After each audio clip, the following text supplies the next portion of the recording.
Movie ತುಂಬಾ ಚೆನ್ನಾಗಿ ಬಂದಿದೆ. ಆಮೇಲೆ ಎಲ್ಲರೂ ಫ್ಯಾಮಿಲಿ ಎಲ್ಲ ಬಂದು ನೋಡ್ಬೋದು. ತುಂಬಾ ಚೆನ್ನಾಗಿದೆ. ಒಂದು ಒಳ್ಳೆ ಪೊಲಿಟಿಕಲ್ ಡ್ರಾಮಾ ಪ್ಲಸ್ ಕಾಮಿಡಿ ಮಾತ್ರ ಸೂಪರ್ ಆಗಿದೆ. ಟೈಮಿಂಗ್ ಹೋಗಿದೆ ಗೊತ್ತಾಗಿಲ್ಲ, ಸ್ಟಾರ್ಟ್ ಆಯ್ತು ಇಂಟರ್ವಲ್ ಬಂದು ಸಿನಿಮಾನೇ ಮುಗ್ದೋಯ್ತು. ಒಂದು ಒಳ್ಳೆ ಮೆಸೇಜ್ ಇದೆ, ಎಲ್ಲರೂ ನೋಡಿ. ಕಪಟ ನಾಟಕ ಸೂತ್ರಧಾರಿ ನಿಜವಾಗ್ಲೂ ಡಿಫ್ರೆಂಟ್ ಕಂಟೆಂಟ್, ನಿಜವಾಗ್ಲೂ ಹೊಸ ತರ ಕಂಟೆಂಟ್. ದಯವಿಟ್ಟು ನೋಡ್ರಿ ಅಂದ್ರು. ಅದೇ ರೆಗ್ಯುಲರ್ ನೋಡಿ ಬೋರ್ ಆಗೋಗಿತ್ತು. ನಿಜವಾಗ್ಲೂ ನನ್ನ ಎಂಟರ್ಟೈನ್ ಮಾಡಿದೀರಾ. Thank you Dheeraj, super. ತುಂಬಾ ಚೆನ್ನಾಗಿದೆ, ಬೋರ್ ಆಗಲ್ಲ. 3 hours ಇಟ್ಕೊಂಡು ಟೈಮ್ ಪಾಸ್ ಮಾಡೋಕೆ ಅಂತ ಗೊತ್ತಿಲ್ಲ. ಬಟ್ ಇದು ಧರ್ಮ ಅಂತ ಹೇಳ್ತಾರೆ. ಧರ್ಮದಲ್ಲಿ ಏನು ಬರಲ್ಲ. ಆಕ್ಚುಲಿ ಜಾತಿ ಅಂತ ಅಂದ್ರೆ ಇರೋದೇ ಗಂಡು ಹೆಣ್ಣು ಎರಡೇ ಜಾತಿ ಇರೋದು.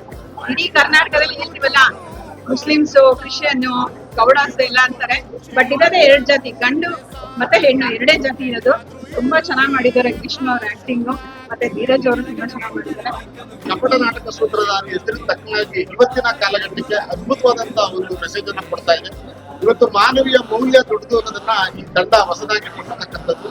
ನಾವೆಲ್ಲರೂ ಕೂಡ ಧರ್ಮದ ಹೆಸರಿನಲ್ಲಿ, ಜಾತಿಯ ಹೆಸರಿನಲ್ಲಿ ಒಡೆದು ಹೋಗ್ತಾ ಇರ್ತಕ್ಕಂಥ ಮಾನವೀಯತೆ, ಎಲ್ಲದಕ್ಕಿಂತ ಮನುಷ್ಯತ್ವ ದೊಡ್ಡದು ಅನ್ನೋದನ್ನ ಈ ಚಲನಚಿತ್ರದ ಮೂಲಕ ತೋರಿಸಿದ್ದಾರೆ. ಈ ಮೂವಿಯನ್ನು ನಿಜವಾಗ್ಲೂ ತುಂಬಾ ಎಂಜಾಯ್ ಮಾಡಿದ್ದೀನಿ ನಾನು. 3 hours ಹೆಂಗ್ ಹೋಯ್ತು, ಹೆಂಗ್ ಟೈಮ್ ಪಾಸ್ ಅಂತ ನನಗೆ ಅರ್ಥ ಆಗಿಲ್ಲ. ಪ್ರತಿಯೊಬ್ಬರು ನೋಡಿದ್ದು ಈ ಫಿಲ್ಮ್ ತುಂಬಾನೇ ಅರ್ಥ ಇದೆ. ನೋಡಿ, ಜಾತಿ ಧರ್ಮ ಅನ್ನೋದು ನೋಡಿ ಎಲ್ಲ. ಈಗ ಒಬ್ರು ಮೇಡಮ್ ಮಾತಾಡಿದ್ರು, ಗಂಡು ಎರಡೇ ಜಾತಿ ಇರೋದು. ಇದು ನಾನು ತುಂಬಾ ಅದ್ಭುತವಾಗಿ ಎಲ್ಲಾ ಕಲಾವಿದರು ತುಂಬಾ ಎಲ್ಲರೂ ಖುಷಿಯಾಗಿ ಮಾಡಿದ್ದಾರೆ. ಕಾಮಿಡಿ ಇದೆ.